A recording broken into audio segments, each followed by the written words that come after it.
Let's consider an object moving over time, and its velocity is changing. So we have a table over here. So from 0 to 1 second, it's moving at 17 feet per second. From 1 to 2, it's 30 feet per second, and then 32, and so on. So I'm going to take a look at a graph of this. And what we want to do is, based on its changing velocity, can we predict its position over time? So for the first second, we've got it's moving about 17 feet per second, then it's 30 feet per second. So I'm just going to keep graphing according to this table here. And so we've got what's next, 32 feet per second for the next part. And let's make that a little bigger. So that a little too big, but we'll go with it. And then 19 feet per second, so that would be over here. And let's separate those with some dotted lines.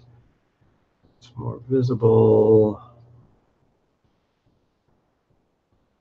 So you get the idea. All right, so try this with me here. And then we got 19, then we got 5. Down here. And then 2. That would be down here somewhere. And then 13 would be over here. Maybe a little bit higher.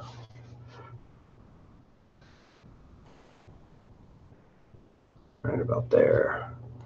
And we'll straighten this sucker out a little bit.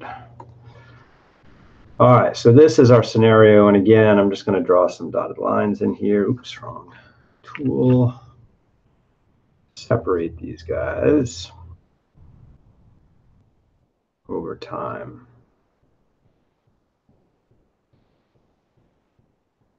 So here, that last one is going to extend us into the 7th second.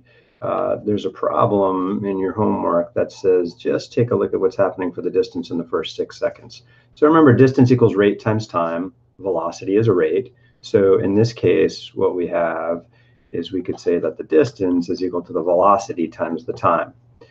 Now, the velocity is changing over time. So here we have to look at in 1 second increments. So the first distance is going to be the first velocity, which is 17 feet per second, times 1 second has elapsed during that time, which the seconds cancel out, leaving a first distance of 17. That is this height here times this width. So essentially, we found the area of that rectangle right there, and that gives us the distance, which is kind of cool.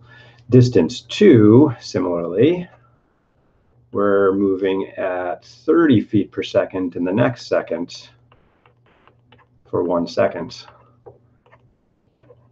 All right, that's the span of time that's elapsed there, 30. So then if you take 30 times 1, that's the area of this rectangle right here.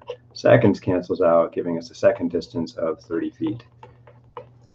So then if we keep continuing that process, the distance is going to be equal to 17 feet plus 30 feet. Next rectangle gives us 32 feet plus 19 feet plus 5 feet plus 2 feet, stopping at the end of 6 seconds because we're just asked for 6 seconds there. So then we just want to add up these numbers here. So let's see, what do we get when we do that?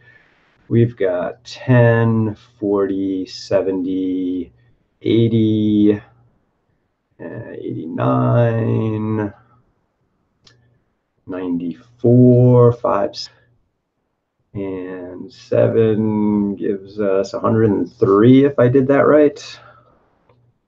Double check, 7, 8, 9, 18, 19, 20.